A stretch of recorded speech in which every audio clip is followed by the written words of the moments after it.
You were never meant to hear this, because once you do, the world you knew dies. The stories you were told as a child, the myths, the textbooks, the flags, all carefully stitched lies to keep you numb, obedient, and blind to the shadows pulling your strings. But there's a pattern hidden beneath history, a code buried beneath kings, empires, and revolutions, and once you see it, you don't unsee it. This isn't conspiracy, it's control. Generations of it. There's a reason why ancient bloodlines never disappeared, why their symbols still dominate your money, your churches, your courts, why the same architecture echoes from Babylon to Washington. The gods they worship never died. They changed masks. You've been taught to kneel, not to them, to their systems, to believe you are free, while unknowingly reciting spells, pledging allegiance to icons you don't understand. Ever wonder why the most powerful families never run for office? Because they own the game board. And you're just a piece. Tonight, we trace them. From the priest-kings of Sumer to the god-emperors of Rome. From the pharaoh's scribes to the shadow councils behind global finance. This is not just about history. It's about programming. You've felt it, haven't you? That strange feeling that something's off, like a glitch in the matrix of reality. You weren't imagining it. You were sensing the cage. But here's the truth they fear most. A man who remembers his power can never be ruled again. Keep watching, but be warned. Once this knowledge enters you, you don't go back. Look closer at the symbols that surround you. The eagle, the pyramid, the all-seeing eye. These are not coincidences. These are the fingerprints of the ancient architects, left like scars on the institutions you worship. You call them American, Masonic, or Roman. But these emblems go deeper, far older. They are not patriotic. They are occult. Take the dollar bill. You've carried it your whole life. But have you ever asked why it bears a pyramid with a floating eye? Why a Latin phrase, Novus Ordo Seclorum, sits beneath it promising a new order of the ages? Do you think a republic born from revolution would choose an Egyptian monument for its seal? Of course not, unless those who designed it were loyal to something older, something darker. That eye? It's not God's eye. It's the eye of Horus, an ancient symbol of kingship, divinity, and surveillance. To the ancient mystery schools, the eye symbolized hidden knowledge, but also control. And the pyramid? Not just a tomb. It's a hierarchy, a system. You are at the base, blind, burdened, replaceable. They are the capstone, unseen, immortal, above the law. They mock you openly, because their greatest spell is your silence. We were told empires fall, but what if they never did? What if Rome never died? It just changed its robes, moved underground, and rebranded itself as the Holy See. What if Babylon isn't dust, but a living blueprint encoded into banks, media, and your education? What if the rituals never ended? They just went digital. The elites don't build countries. They build cages. Invisible, psychological, generational. And the only way out is through knowledge. Forbidden knowledge. Ask yourself, why are you discouraged from questioning? Why is curiosity punished? Why is obedience rewarded? Because they don't fear your violence. They fear your awakening. History wasn't written by the victors. It was written by the architects, to make sure you never become one. If you feel the pull, if your blood begins to remember something ancient, something primal, then you're one of us. Keep going. The descent has just begun. You ever wonder why history always feels incomplete? Not wrong, just off, like a book with missing pages. They teach you about wars, dates, and revolutions, but never the men behind the curtain, never the financiers of both sides, never the ancient codes driving modern events. That's because history isn't a record, it's a ritual. a curated sequence of stories designed to program obedience through selective memory. And those who control the past control the present. Take the Knights Templar. They weren't just crusaders, they were bankers. The first to invent international credit. They could fund kings, topple empires, and cross borders with immunity. But one day, the Pope and the King of France turned on them. They were hunted, burned at the stake, their wealth seized, or so we were told, but the Templars didn't vanish. They became something else, something deeper, more secret. They dissolved into orders, guilds, and societies with symbols you still see today. The double cross, the skull and bones, the twin pillars. You think these are just logos? No, they're markers, signatures. And through those symbols, the hidden ones communicate across centuries. The Freemasons, Rosicrucians, Jesuits, all modern branches of the same ancient root, all with bloodlines that trace back to Egypt, Babylon, Sumer. Bloodlines that do not mix with yours. This is why your ancestors were peasants, while theirs were priests. Why you beg for truth, while they trade secrets in silence.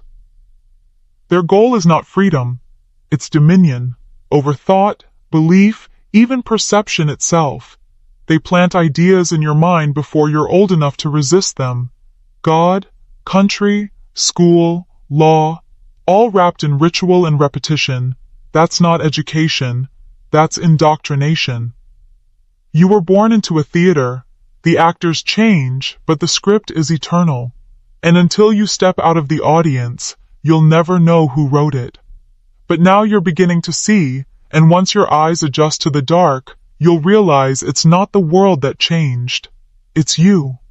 Welcome to the Hidden War. Let's talk about the Vatican. Not the religion, the institution, the empire behind the cross. They wear white robes and speak of peace, but beneath the gold and incense lies one of the most powerful intelligence networks in human history. And it didn't start with Jesus, it started with Rome. When Constantine converted to Christianity in the 4th century, it wasn't a spiritual awakening. It was a strategy, a way to weaponize faith, to control minds instead of just bodies. The Roman Empire didn't fall. It rebranded. The sword became the sermon. The emperor became the pope. And the conquest continued, under the banner of salvation. The Vatican owns more real estate than any corporation on earth. It holds secrets in its vaults that no government can access. Books that were banned, maps of the ancient world, technologies erased from history, names of bloodlines that never disappeared. But it's not just about what they keep hidden, it's what they influence. Presidents kneel before popes, royalty seeks their blessing, and wars are launched with their silent approval. Behind the veil of holiness lies centuries of scandal, abuse, financial manipulation, and hidden alliances with the very forces they claim to oppose. Why do you think ancient pagan symbols are carved into Vatican architecture? Why are obelisks, once symbols of sun worship, standing proudly in St. Peter's Square? Because the old gods were never dethroned, they were absorbed. This is syncretism, a psychological spell.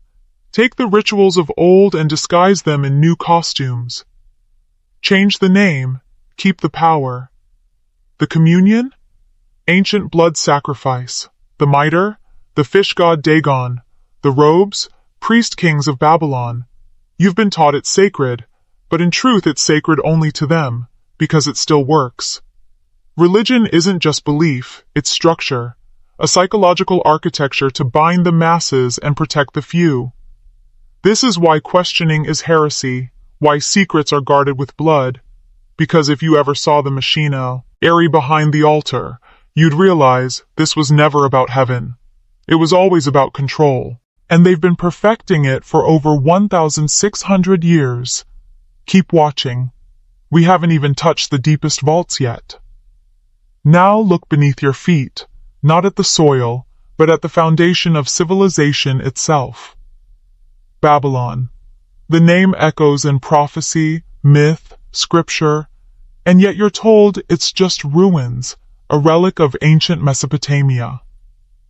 But Babylon never died. It evolved. It spread like a virus, through language, money, law, and ritual. In Babylon, power wasn't just physical, it was symbolic. The rulers didn't just conquer cities, they conquered minds.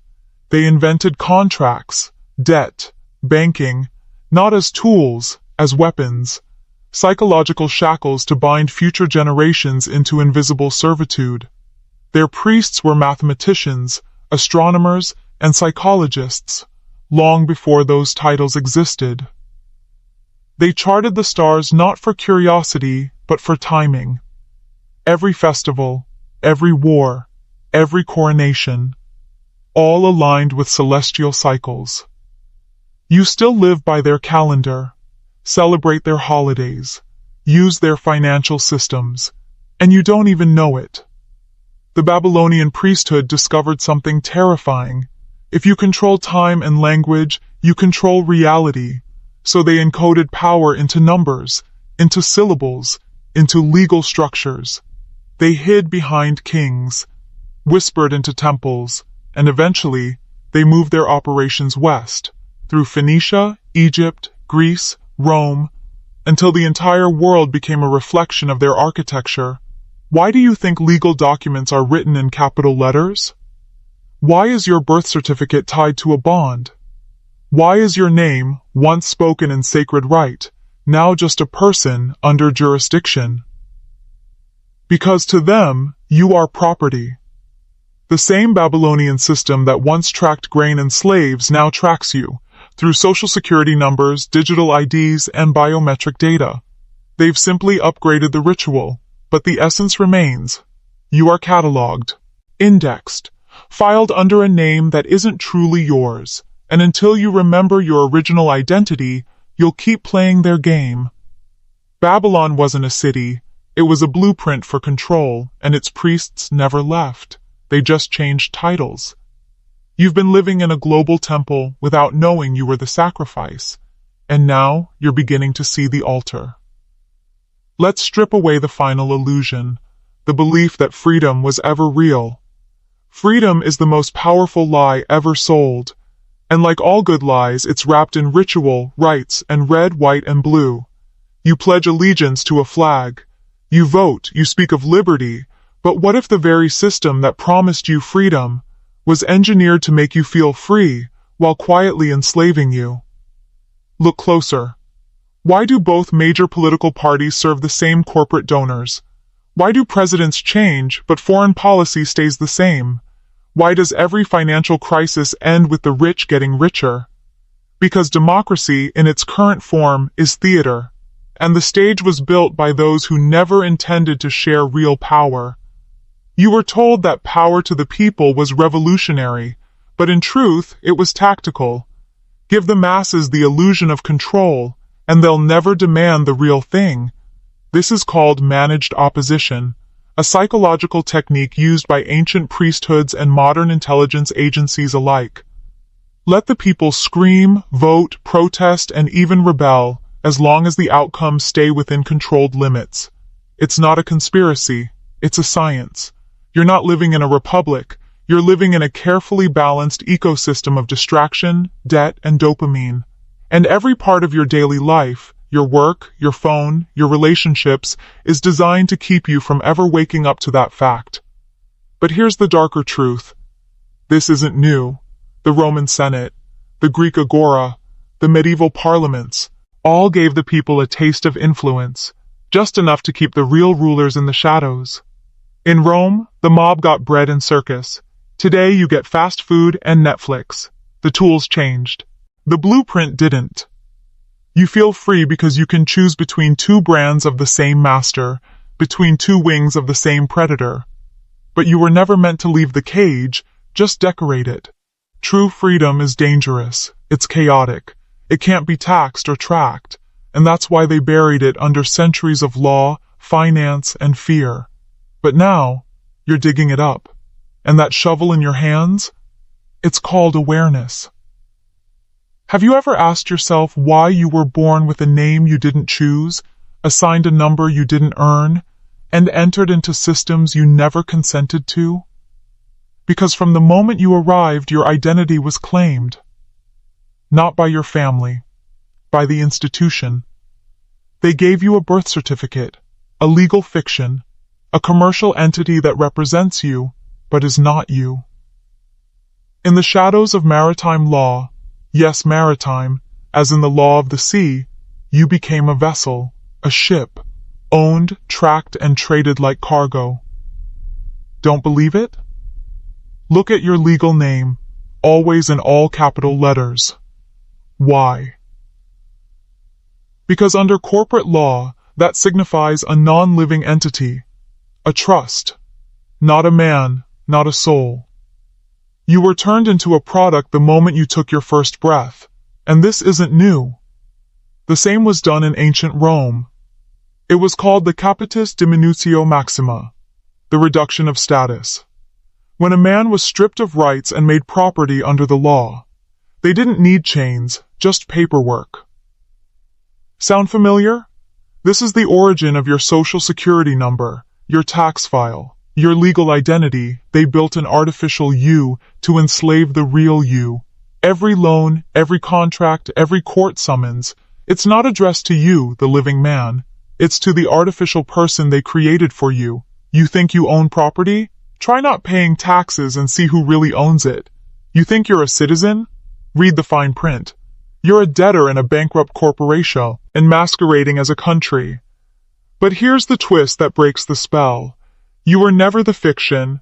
You are the sovereign, the divine spark. And once you reclaim that understanding, the entire structure begins to collapse, at least in your mind. And that's where real power lives, not in overthrowing the system, but in unplugging from its illusion. They can't rule those who remember who they are. They can only manage those who forget.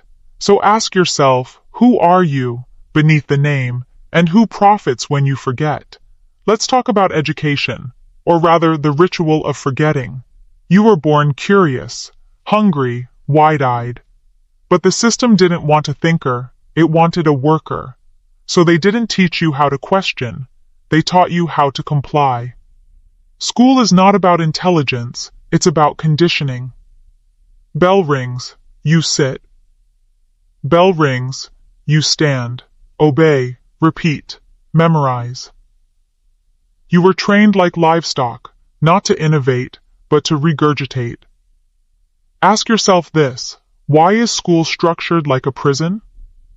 Concrete walls, uniforms, rows of desks. A warden at the front called a teacher who must be obeyed. A strict schedule, limited movement, zero autonomy.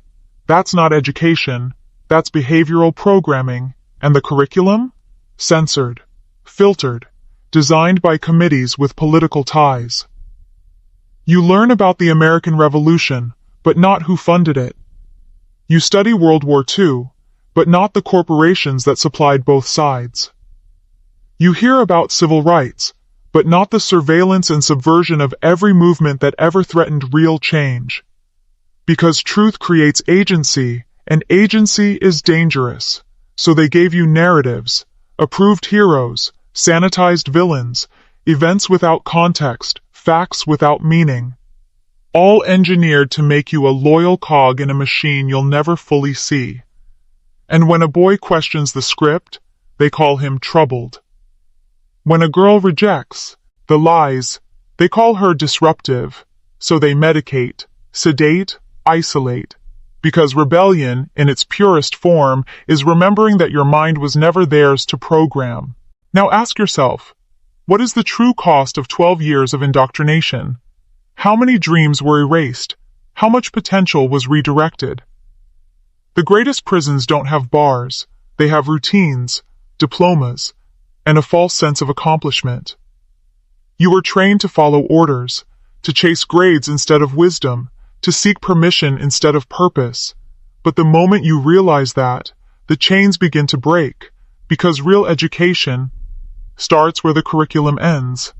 Now let's enter the most sacred temple of control, the mind, not your brain, your perception. Because if they can manipulate the way you see the world, they never have to chain your body. Your mind will do it for them. This is psychological warfare, and it's been happening since the dawn of civilization. Ancient empires knew that fear was the fastest path to obedience. Fear of gods, fear of punishment, fear of exile. And today, that fear still rules you, but it's been rebranded. You don't fear the gods anymore. You fear losing your job. You fear social rejection. You fear being labeled, canceled, or dismissed. They no longer need to burn heretics. They just delete them. The architects of this control system learned something profound. You don't need to cage a lion if you convince him he's a lamb. So they fed you stories of helplessness, sin, scarcity, and guilt. Told you what's normal, what's dangerous, what's forbidden. And slowly, inch by inch, they colonized your inner world. The media, your modern priesthood, completes the ritual. They don't report the world. They construct it. Through repetition, imagery, and emotional manipulation, they decide what's a crisis and what's a distraction. They define your enemies. They shape your desires. They inject the narrative until you begin to confuse your thoughts with your own. But here's the paradox that terrifies them. Your mind is not static. It can wake up. All it takes is one crack in the lens. One moment of clarity. One realization that what you believe may have been planted. And in that moment, the entire spell begins to unravel. You start to ask, who benefits from my fear?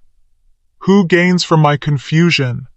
Who profits when I stay asleep? That's when the programming starts to fail. That's when the lion remembers. Not because someone gave him permission, but because something ancient inside him finally stirred. And once you awaken that force, they can't put it back to sleep. Let's talk about power. Not the kind you see on TV. Politicians in suits, generals in medals, billionaires with yachts. That's performance. Real power hides. It doesn't campaign. It doesn't brag. It moves quietly, like gravity. Unseen, yet pulling everything toward itself. Behind every war, every revolution, every accident of history, there is always someone who profits. A family, a consortium, a hidden hand, and they don't want money. They print that. What they want is leverage, control over food, control over energy, control over information. Because when you control those three, you don't need armies. You can collapse entire nations with a supply chain. You can rewrite reality with a headline. You can destroy a life with an algorithm. That's what's happening now. Not by chaos, by design.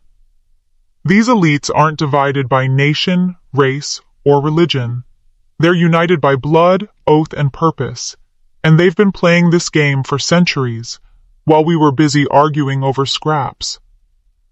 Ever wonder why the same handful of corporations own all the food, the media, the drugs, and the tech?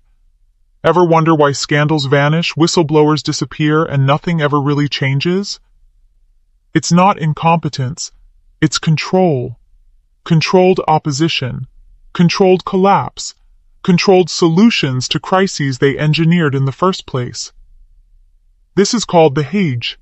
Alien dialectic. Create the problem, fan the reaction, offer the pre-planned solution, and look like the savior. It's not conspiracy theory, it's strategic psychology. And once you see the formula, you'll see it everywhere. They want you angry, but never focused. They want you loud, but never organized. They want you scrolling, shouting, spending, but never thinking. Because a man who thinks clearly becomes dangerous. He stops reacting. He starts building. And he begins to remember something primal, powerful, something they've spent generations trying to bury, his ability to see through the lie. Now we approach the shadow no one dares name, the occult.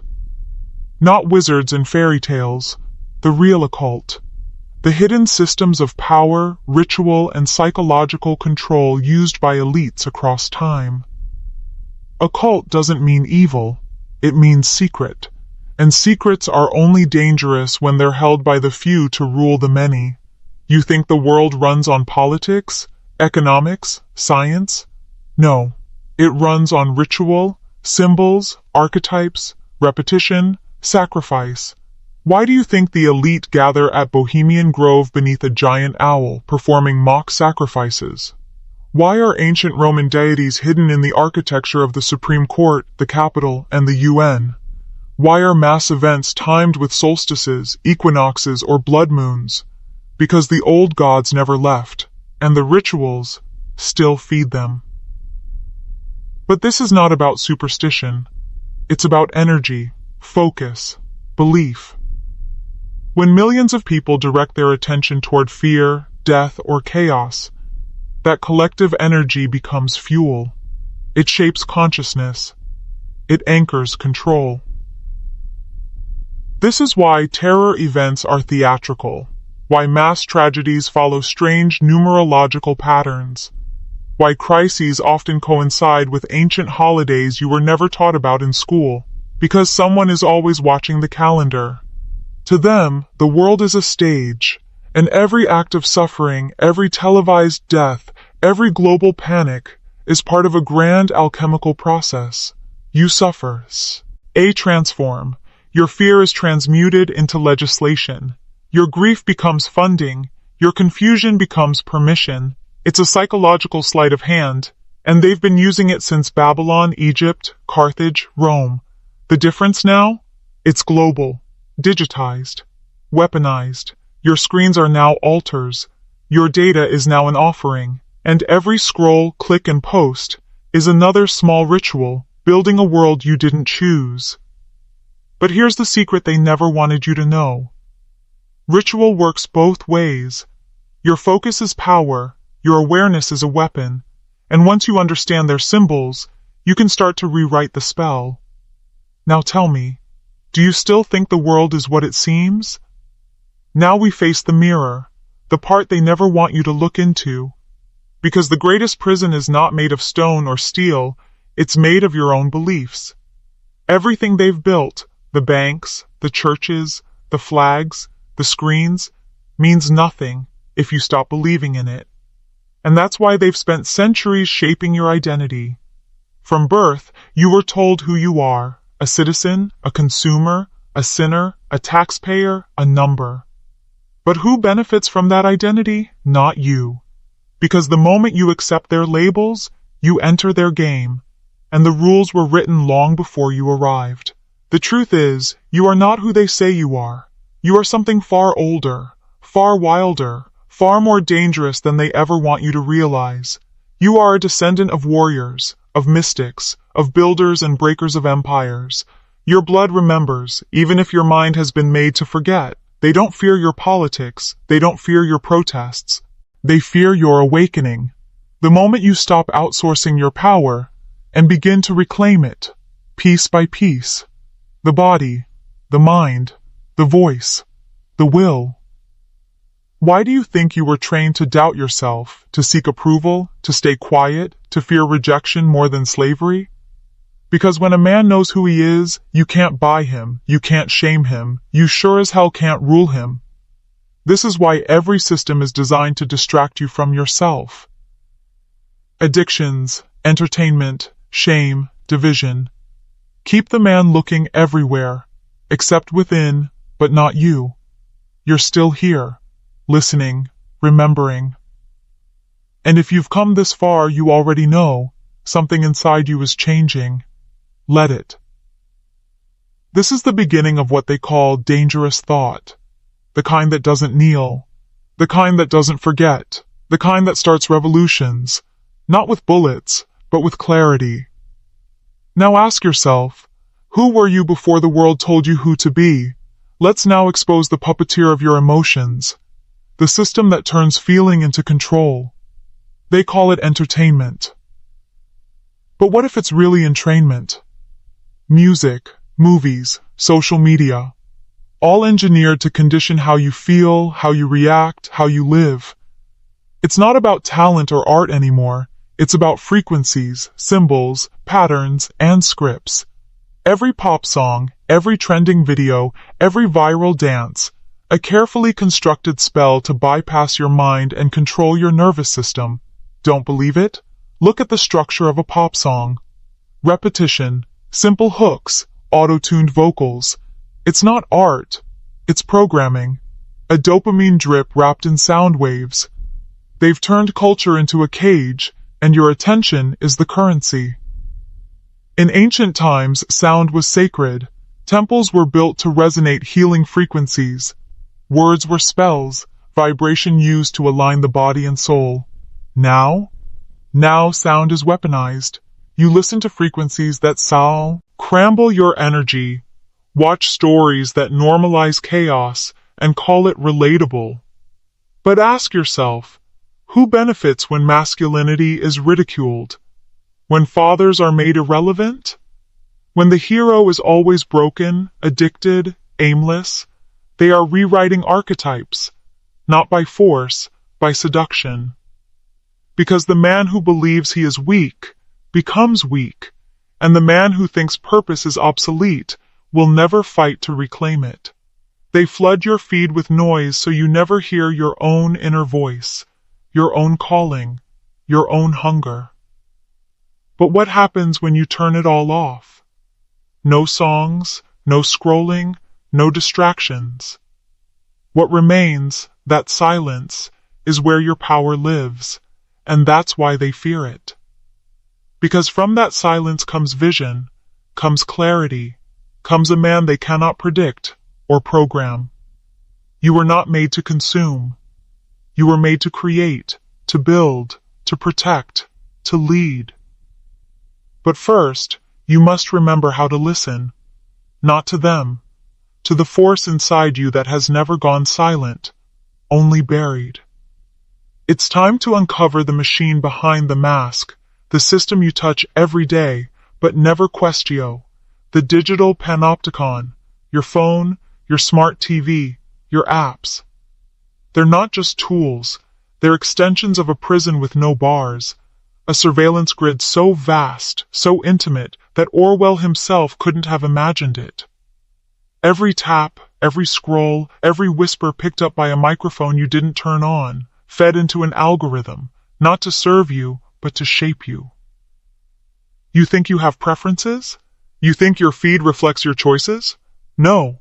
Your feed creates your choices.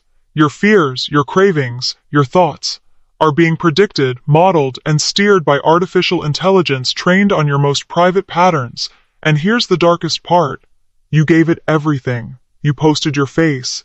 You told it your dreams. You shared your pain. Voluntarily, publicly, constantly. What they couldn't extract through force, they got through dopamine. They made you addicted to your own tracking device. And now? They don't need to silence you. They just bury you under noise, shadow ban the real, boost the useless, and flood your mind with so much chaos. That truth becomes just another opinion. But this was never about censorship. It was about training. They're teaching you to fear speaking out, to self-police, to hesitate, and eventually, to conform. Because a man who censors himself is already owned. Now understand this. The internet was never free. It was a Trojan horse, built by the same military-industrial system that gave you war, empire, and lies. DARPA didn't give you the web to connect you. They gave it to map your mind. And now, they know you better than you know yourself. But the war isn't lost, because once you see the strings, you can cut them. You can use the machine, without becoming part of it. You must become the signal inside the noise, the voice that breaks the algorithm's loop. Still with me? If so, it's time to go even deeper. Now we reach the fork in the road, where most turn back. Because what comes next is not just forbidden, it's transformational. It's the truth behind identity itself. Not who you think you are, but what you were turned into, and how to finally break free. From the moment you're born, identity is imposed. Your name, your nationality, your race, your religion, not chosen, assigned. Then come the labels: smart, dumb, alpha, loser, provider, criminal. A psychological branding burned into your nervous system until you stop asking who you really are and simply perform what you've been told. This isn't just manipulation, it's trauma-based conditioning, and it's been happening for thousands of years. Ancient rulers understood this. A man who knows himself is ungovernable, but a man confused about who he is, he'll accept any label, any master, any cage, as long as it feels familiar. They break the warrior in you while you're still a boy.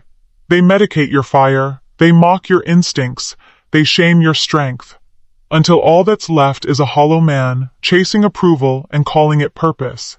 But here's what they never told you. You are not your trauma, you are not your past, you are not your programming. You are a weapon forged across centuries, a lineage of fire, a soul wrapped in skin, hunted by systems that fear what you might become. You were built for more than survival. You were built to remember. And that remembrance starts now. So I want you to type this into the comments. I am not who they told me I am. Say it twice. Right now. Not for the algorithm. For yourself. Because when a man speaks truth into the digital void, he reclaims a piece of himself. And that voice? That sentence? It's not just words, it's the death of the mask, and the birth of the real you. Look at the world around you, the chaos, the confusion, the decay. It's not accidental, it's engineered. They call it progress, but what you're witnessing is the systematic dismantling of order, purpose, and truth. And at the center of it all is a weapon so powerful, so subtle, that most never see it coming. Cultural subversion. Not through bombs or bullets, but through ideas, slow, patient, generational. It starts in the universities, where radical ideologies replace wisdom with rage, where truth becomes offensive and masculinity becomes toxic. Then it spreads to media, where propaganda is masked as entertainment, where men are portrayed as fools, predators, or relics. Where fatherhood is mocked, tradition is shamed, and decadence is celebrated. Then it moves into policy, where laws are passed not to protect, but to divide, to pit man against woman, rich against poor, race against race. This is not social evolution, it's psychological warfare, designed by think tanks, tested in revolutions, deployed through screens, gay schools and screens again. Because a divided society is easy to rule, a confused man is easy to control. And when everything is inverted, when weakness is virtue, when victimhood is power, when delusion is protected, and truth is punished, you're no longer living in a civilization, you're living in a managed collapse. But don't make the mistake of thinking this is new. The same methods were used to destroy Rome, to rot Babylon from within, to fracture Greece before it fell. And now, they're being used on you. Because the real goal isn't revolution, it's regression. They want you primitive, tribal, emotional. Because when you operate from instinct, not clarity, you become predictable, you become programmable. But here's the paradox. In the middle of this chaos lies the greatest opportunity of your life. The chance to stand firm while the world collapses, to become the pillar while others fall, to rebuild from the ruins as something ancient and new. But first, you must stop reacting and start remembering. You want to know how the world is really run? It's not governments, it's not armies, it's not even the billionaires you see on magazine covers. It's networks, private, intergenerational, hidden in plain sight, bloodlines that trace back to pharaohs, emperors, merchant kings, families that mastered the art of invisibility while making sure you were always seen. They don't operate on the timeline of presidents. They operate on centuries. While you chase trends, they chase dynasties. You see a CEO resign. They see a pawn repositioned. You see a financial crash. They see a cleansing. You see innovation. They see new chains. These are not the elites you vote for. These are the custodians of control. They don't attend public forums. They attend private rituals. They don't appear on your ballot.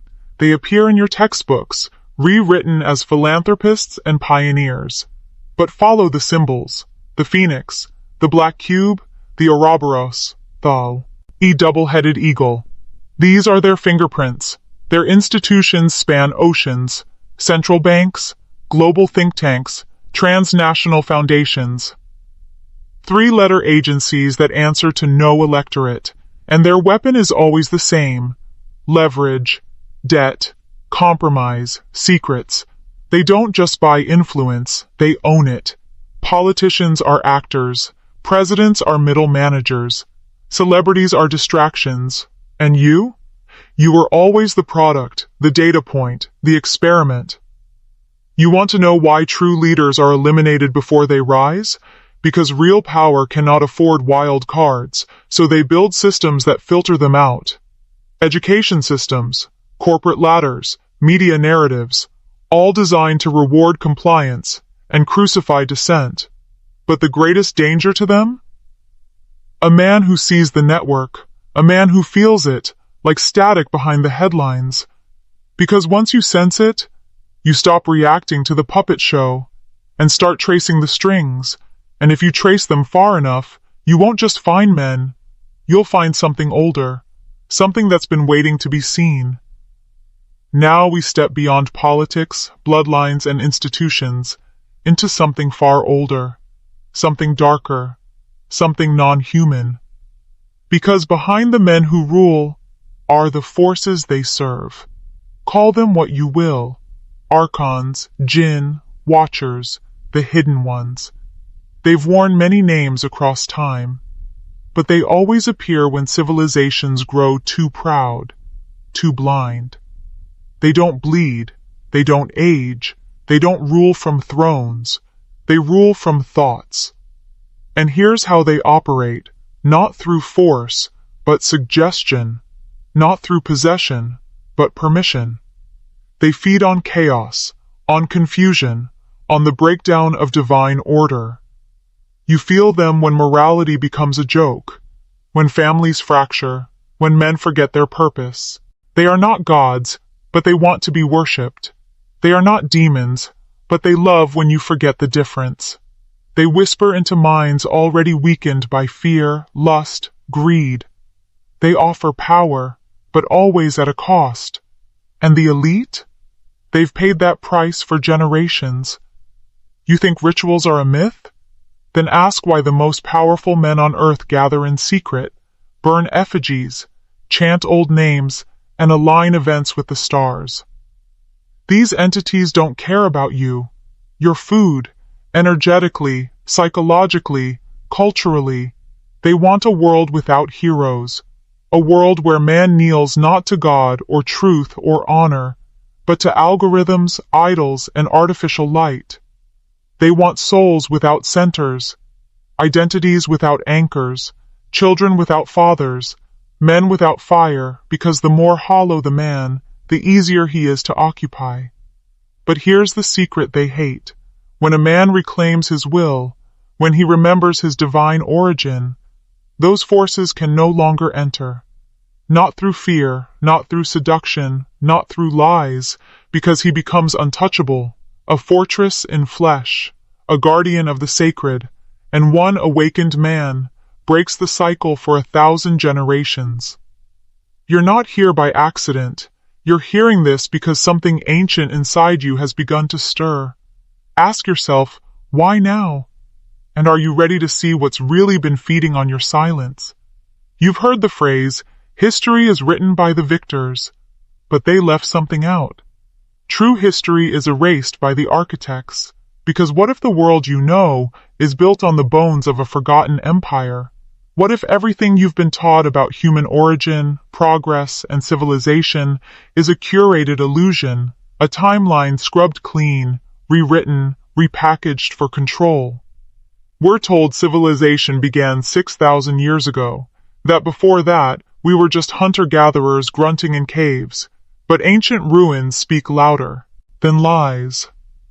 Structures that defy modern engineering, alignments too precise for primitive hands, knowledge of astronomy, mathematics, sound, and power, long before textbooks say it should exist. Göbekli Tepe, Puma Punku, the pyramids, not just in Egypt but around the entire planet. What they found underground in Turkey rewrote the timeline, but what they fear you'll find beneath the Vatican or buried beneath the ice of Antarctica would burn the paradigm to ash. Because the ancient world was not simple. It was advanced, not in our way, but in ways we've lost, and it fell, not because of meteors, but because of interference, a fall of man not just mythologized in scripture, but encoded in stone. We weren't the first. We are the survivors, and our amnesia is manufactured. They erased our giants, our sky kings, our golden ages. Because if you knew what once walked this earth, you'd never accept the leash they offer now. They fear your remembrance more than your rebellion. Because when you remember that your blood once moved stones the size of buses, that your ancestors spoke with stars, that you were engineered for greatness, you stop begging for freedom and start becoming the force that creates it. This is why they distract you with bread and circus. This is why every year another piece of truth is buried under mockery or debunked, not because it's false, but because it's forbidden. And forbidden truths are always the ones that awaken the ancient within. Are you ready to dig deeper? By now you've felt it. The world isn't broken. It's designed this way. But the next layer is the hardest to swallow. Because it's not just ancient history that's been manipulated. It's your very mind. Every thought you think, every craving, every fear, every goal. How much of it is really yours? You were born into a system, not of education, but of mental formatting. From the moment you could process words, the programming began. Success equals status. Truth comes from authority. Happiness is external. Questions are dangerous. They gave you heroes to worship, enemies to hate, and problems to fear. Problems only they could solve. It's not just media. It's your school books, your commercials, your job titles, your apps. It's in the language itself. Think about it. Why do we say spell when we write a word? Because words cast reality. Why is grammar derived from grimoire, a book of spells? Because the system was never meant to educate you. It was meant to ritualize your mind, to put you into linguistic hypnosis, and every year the walls of that mental prison are made stronger. New buzzwords, new trends, new rules of what you're allowed to say, think, feel, all under the guise of progress. But in truth, it's cognitive confinement. And here's the apex of the trap. They let you believe you're free, while surveilling, nudging, and engineering your thoughts in real time. Do you really think all your desires are natural? That you woke up one day wanting luxury brands, social validation, 6-second dopamine hits? No, those were installed. And the moment you realize this, the very moment, you become dangerous. Because a man who sees the bars can begin to bend them. A man who recognizes the spell can begin to speak in power. And from that point on, he is no longer a slave to the system. He becomes a virus within it, a spark, a signal, a crack in the code. You've made it this far, which means something inside you refuses to stay asleep. Good. Now it's time to confront the master illusion, the one they protect above all else. The illusion of self. You've been told you're a consumer, a worker, a citizen, a body, a brand, a statistic. But these are just labels, shells, masks welded onto you by repetition and pressure. Because once you forget who you truly are, you become programmable. The ancient world had a word for this. Egregore, a collective thought form, a false identity created by mass belief. Modern society runs on egregores, social media avatars, political identities, nationalism, celebrity worship, gender wars, each one a cage. They don't care what side you're on, only that you choose one. Because once you attach, they can pull your strings, left versus right, rich versus poor, male versus female. It's all theater, conflict as control, emotion as currency. Because while you're busy fighting over labels, they're harvesting your energy, your attention, your time. But here's the key they've buried for millennia. You are not your thoughts. You are the one watching them. You are not your name, job, or pain. You are the one who feels them, not the mask who carries them. And when you pierce through all the layers, the shame, the programming, the trauma, you arrive at something terrifyingly powerful, stillness. From that stillness emerges clarity, from clarity, purpose, and from purpose, sovereignty. That's why meditation is mocked, why introspection is called weakness, why silence is so rare and so feared.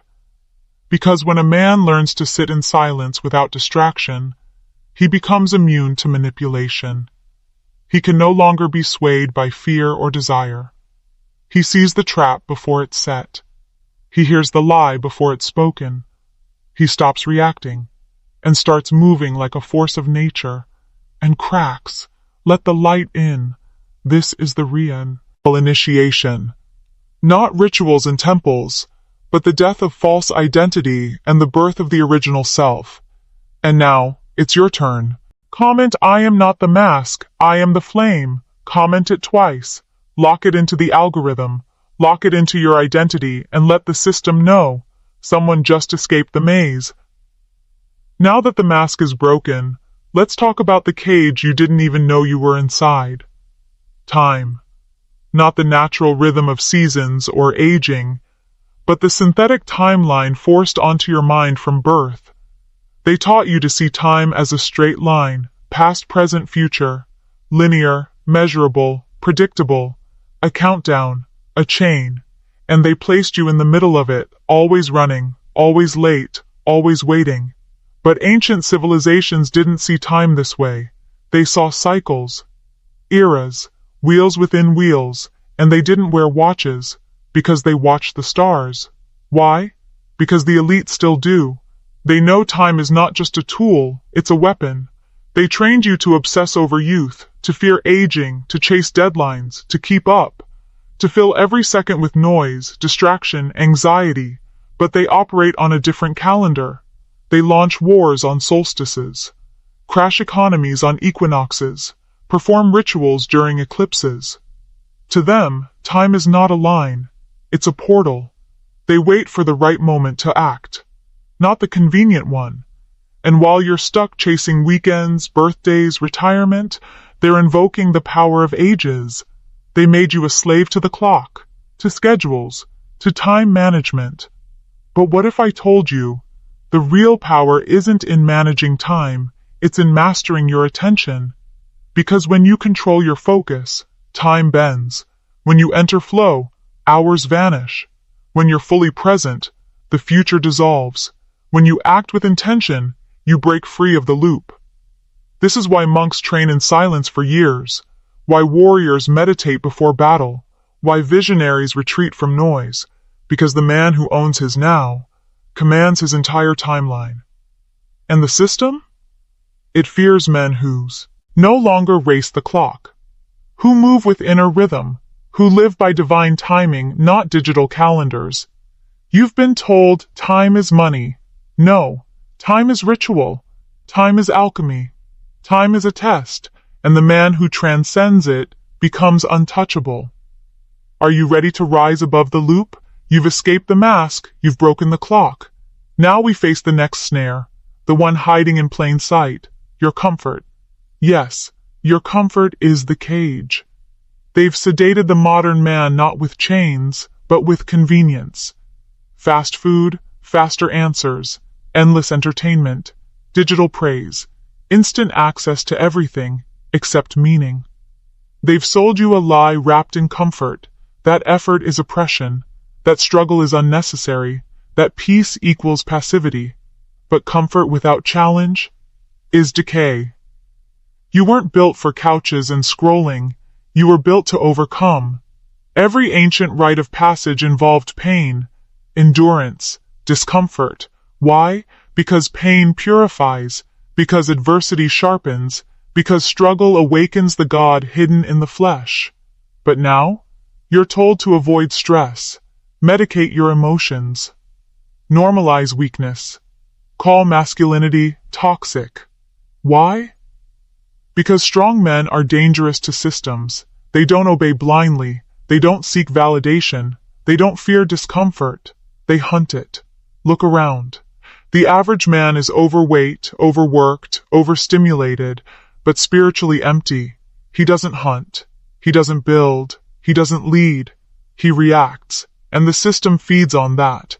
Because when a man numbs his pain instead of transforming it, he becomes predictable, controllable, harmless. But when a man reclaims his edge, when he chooses the hard path over the easy lie, he becomes sovereign. Discomfort becomes fuel. Failure becomes fire. And from that fire, he rises, not as a product of his environment, but as its transcender. So let me ask you, when was the last time you chose volunta? Restruggle. When was the last time you did something not for reward, but to forge your spirit? This is not about masochism. This is discipline as devotion. The gym, the fast, the early rise, the cold shower, the silent hour, the unfinished task you swore you'd do. These are your altars now, because every time you choose the path of resistance, you reclaim territory within yourself, and the man who conquers his inner kingdom becomes untouchable in the outer world. Now that your comfort is exposed for the trap it is, let me show you the shadow beneath the system, the mechanism that puppeteers not just people, but entire civilizations. Debt. Not just financial debt, though that is its surface form, but existential debt. A manufactured feeling of not being enough, not doing enough, not having enough. This is the phantom that haunts modern man. The credit card is just the symptom. The real disease? The belief that you must always be chasing something. Status, possessions, followers, approval. They trained you to measure your worth by external tokens, not by your inner state. You were programmed to run like a machine. Produce, perform, purchase, repeat. And if you fall behind, they offer you debt. Need education? Take a loan. Need a car? Take a lease. Need a home? Take a mortgage. Need happiness? Buy now, pay later. But they never teach you what the word mortgage actually means. It's Latin. Mort equals death. Gage equals pledge. A pledge until death. A death promise. And while you're working to repay what was never truly yours, they harvest your life in installments. But it gets deeper, because emotional debt is even more dangerous. You've been taught to feel guilty for resting, ashamed of failure, embarrassed to say no, afraid to offend, to assert, to walk away. They keep your soul in debt, so you're always seeking permission to live. But here's the forbidden truth. You were born with no debt, no need to earn worth, no obligation to perform for value. You are not a product. You are not a resource. You are not a statistic in a quarterly report. You are a force of consciousness. And the moment you realize that, you become a threat to the entire debt-based empire. Because the man who owes nothing cannot be controlled. He no longer serves time, approval, or profit. He serves truth. He serves vision. He serves the calling of the awakened. And when enough men break their invisible contracts, the entire matrix begins to shake. So ask yourself, what do you still owe, and to whom? Ready to sever the last chains? You've been paying debts you never owed, working jobs you secretly resent, obeying rules you never agreed to. Now ask yourself, why? Why does a man submit to a life that feels hollow? Because long ago, before he could speak, he was taught to obey approval and fear abandonment. And that is the next prison. Validation addiction. It starts early. Smile for the camera. Be a good boy. Make mom proud. Don't upset your teacher. Fit in. Be liked. Sit still. Nod. Apologize. And without knowing it, you traded your authenticity for survival, and survival became submission. Now, as an adult, that wiring still runs your system, but it's upgraded. Now, instead of a parent's nod, you crave likes, follows, claps, swipes, mentions, metrics. But here's the hidden cost. Every time you perform for approval, you abandon a piece of your soul. Every time you betray your truth to keep peace, you fracture your identity, and soon you become a shell of a man, pleasant, polished, approved, but empty. They love that version of you, because he's harmless. But the real you, the one who says no, the one who walks away, the one who speaks the forbidden, the one who doesn't care to be liked, only to be true. That man is dangerous, because he cannot be bribed with attention. He cannot be blackmailed with shame. He becomes sovereign. There's a word for this in ancient warrior cultures. Self-honoring. The path of the man who bows only to truth, not approval, who speaks not to please but to pierce, who would rather be hated and whole than liked and lost. This is why the world fears real masculinity.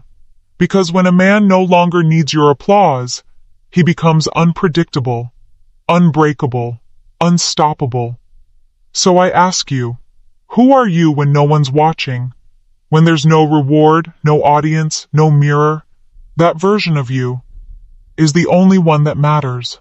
Everything else is a performance for the prison guards. Are you ready to rip off the final mask? Then let's keep going. There is a war, not fought with bullets or bombs, but with beliefs. A war that has no front lines, because it's being waged inside your mind. And the most dangerous weapon ever created? Narrative. Stories are the software of the human brain. They tell you who you are, what is possible, what is forbidden. But here's the secret they never wanted you to know.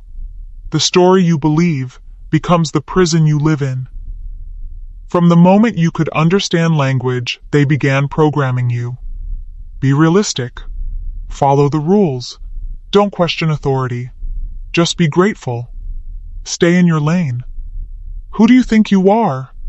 And slowly, one line at a time, they wrote your limits into your bones.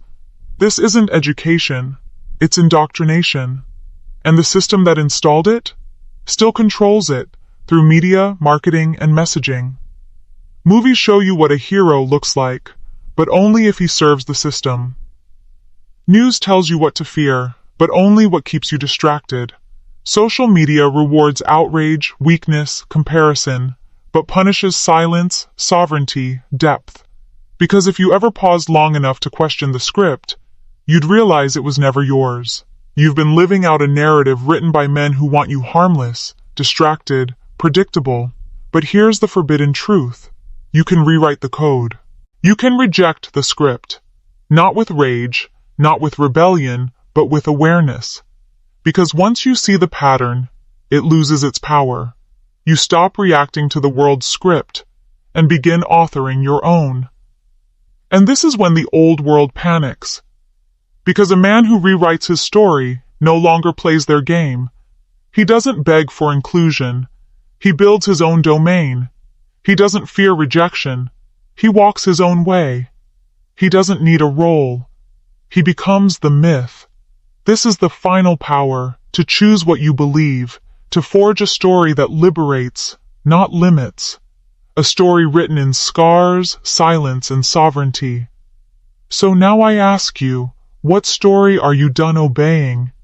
And are you ready to burn the script? Burning the script isn't rebellion, it's resurrection. Because what dies in that fire is the version of you that never truly lived. that quiet, obedient echo of everyone else's expectations, the polite mask you wore for years, the watered-down voice, the deflated spine, the anxious compliance. That wasn't you. That was the survival program. But when you torch the false identity, you're not becoming someone else. You're returning to the one they tried to erase. The unfiltered instinct, the primal knowing, the deep fire that once lit the eyes of kings, rebels, and prophets. That's what this world fears. Not violence, not chaos, but a man awakened. Because a man who remembers who he truly is immune to shame, immune to control, immune to propaganda. He doesn't need their permission.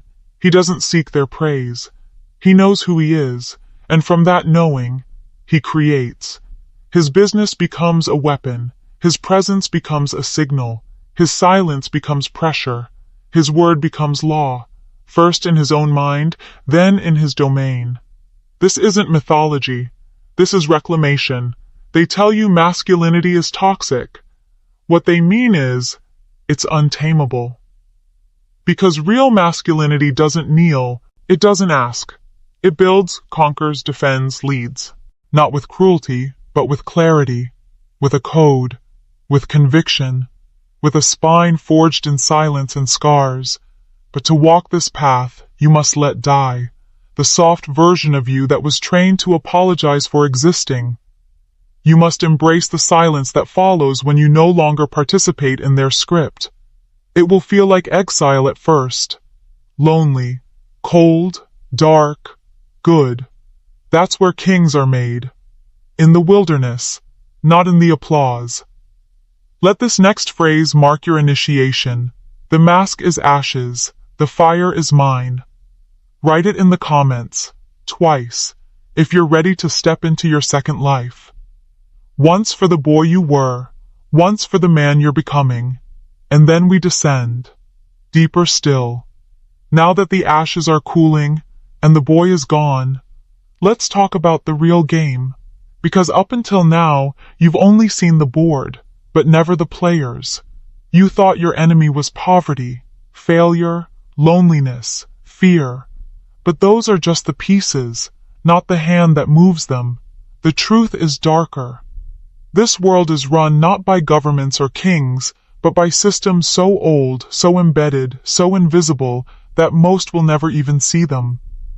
Not because they're hidden, but because they're normalized. You were taught to look for villains in costumes, but the real control doesn't wear a face. It wears a contract, a law, a salary, a slogan, a curriculum.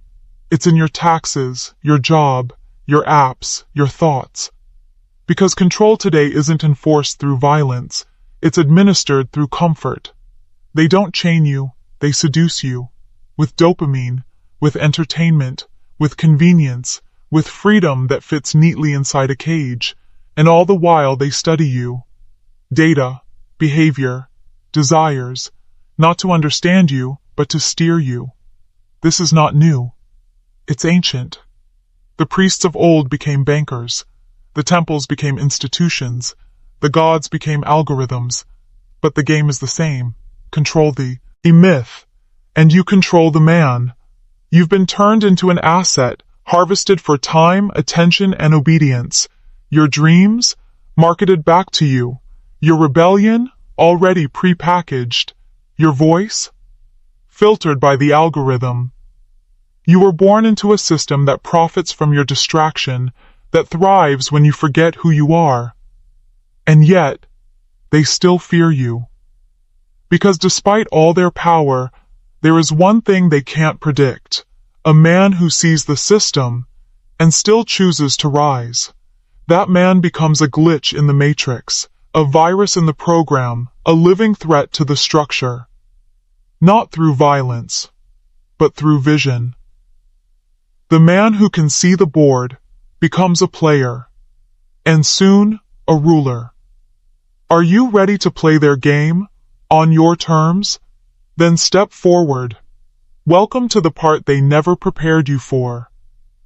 You see, Once a man sees the board, once he recognizes the game, he has two choices: go back to sleep or begin to build his own system. Most retreat. The truth is heavy. The responsibility is real. There's no applause for this kind of power.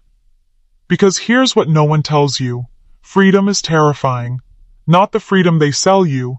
Weekends off, a few choices at the grocery store, digital tokens of expression. I'm talking about sovereign freedom. The kind that comes with no leash, no guide, no rescue. The kind that forces you to become the architect of your life, not the consumer of someone else's. You wanted to escape the cage, but you didn't know the door led to a mountain, not a lounge. Now the climb begins. Every step forward demands death. Death of the victim mindset. Death of the need for approval. Death of the narrative that comfort is success. You'll lose friends. You'll lose friends. You'll scare people. You'll face days where even your reflection looks like a stranger. Good. That's how you know it's real. Because rebirth isn't poetic. It's violent. The bow, reeking of illusions.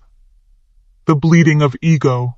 The silent sob of a man becoming unrecognizable to his former self. And in that violence, you forge a new code. I build what I need. I become what I seek. If they won't give you a seat, create the table. If they censor your voice, build the platform. If they mock your path, walk louder. No more waiting for permission. No more asking for change.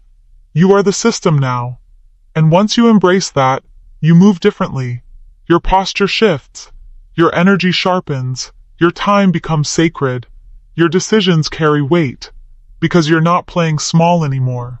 You're not reacting. You're engineering. A life. A legacy. A level of power most men will never taste. Because they were too afraid to build alone. But not you. You're still here. You've burned the script. You've faced the void. Now it's time to construct the kingdom. The foundation of a kingdom isn't stone or gold. It's discipline. Not the hollow kind preached by motivational posters, but the sacred, unyielding discipline of a man who's no longer ruled by impulse. Because here's the truth. Every empire that collapsed was destroyed from within before it was ever attacked from without. And every man who fails to build his kingdom doesn't fall to enemies, he falls to distraction. The scroll, the dopamine hit, the delayed workout, the wasted hour, the I'll do it tomorrow. Each one a drop of poison, each one a vote for your own defeat. This is what the modern system counts on, that you'll choose comfort over code, that you'll be too tired, too entertained, too numb. Because the truth is, kings are not born, they are forged, in hours no one sees, in choices no one applauds, in silence that breaks weaker men. You want power? Then own your inputs. What you feed your body, what you feed your mind, what you allow into your sacred space. Your morning isn't a mood, it's a ritual. Your body isn't decoration, it's armor. Your calendar isn't a suggestion, it's a declaration. This is where average men crack, because they still need permission, still need hype, still need a push. But not you. You move with a code that's carved into bone. You train not for looks, but for war. You read not for quotes, but for weapons. You create not for likes, but for legacy. This is the iron law of self-rule. Your outer kingdom will never rise beyond the order of your inner world.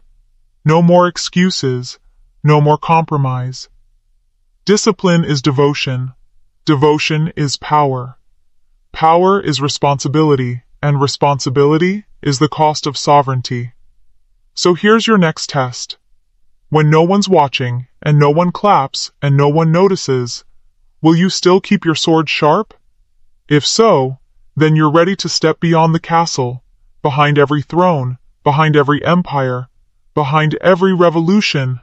There is a council, a hidden circle, unseen, unnamed, unknown to history books, but known by consequence. You think power is held by presidents, CEOs, billionaires? No, those are just the faces. The real power sits in rooms you'll never see, rooms where the rules are written, not followed. And here's what most men never learn. These councils exist in every era, from the temples of Babylon, to the chambers of Rome, to the corporate boardrooms of today, not elected, not questioned, not bound by the laws they pass down to you. They do not live by the systems they enforce. They engineer those systems for control, for extraction, for silence. Their weapon is always the same: confusion. If you're overwhelmed, distracted, divided, you'll never organize, never unify, never remember who you are. They don't need to imprison you. They just need you arguing, scrolling, doubting. That's enough. Because while you react, they design. While you compare, they consolidate. While you rage online, they reposition real assets: land, water, blood, narrative. But here's the paradox. They fear one thing, one kind of man, the man who builds his own council, a brotherhood of clarity, of ruthless self-respect, of aligned vision, of men who no longer compete, but conspire for liberation. You want to build a kingdom? Don't build it alone. Find the few. Forge the code. Move in silence. Not to be known, but to be unignorable. Because power, real power, is networked sovereignty. Not viral, not visible, but coordinated. The kings of the future won't wear crowns. They'll sit across tables in quiet rooms, making decisions that ripple across generations. And you will either be reacting to their plans or writing your own. Are you ready to form your inner circle? You've seen the symbols, you've felt the patterns. But now it's time to confront what they never wanted you to name: the sorcery of control. Because you thought the battle was political, financial, cultural. But the final war is spiritual, not in the religious sense, but in the war for your attention, imagination, and will. From ancient sigils carved into stone, to the logos burned into your phone, from the chants of priests, to the slogans of marketing, you are being enchanted. Not by magic wands, but by repetition, rhythm, image, emotion. A science of control so deep you mistake it for your own thoughts. This isn't conspiracy. This is engineering. Entire industries built on neurolinguistic programming, behavioral economics, predictive algorithms. They don't need to force you. They train you to force yourself. Watch how it works. Your feeds show you who you should be. Your music programs your moods. Your icons teach you what to crave. Your ads tell you what you're missing. Your rituals are no longer sacred. They're scripted. Wake up. Check phone. Feel behind. Consume. Repeat. This is not life. This is possession. And every man you know who walks around angry, lazy, aimless, he isn't weak. He's spellbound. But here's the part they can't control. Awareness breaks enchantment. Because the moment you see the strings, you can cut them. You stop reacting. You start remembering. You reclaim your inner temple. Your body becomes a fortress. Your attention becomes currency. Your word becomes law. And your spirit? Your spirit becomes unreachable by their games. They cannot buy a man who knows his worth. They cannot frighten a man who knows his source.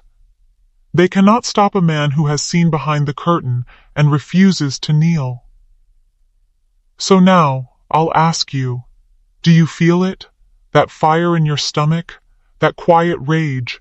That electric hum that says, "They lied to me, and I will never let it happen again"? Good.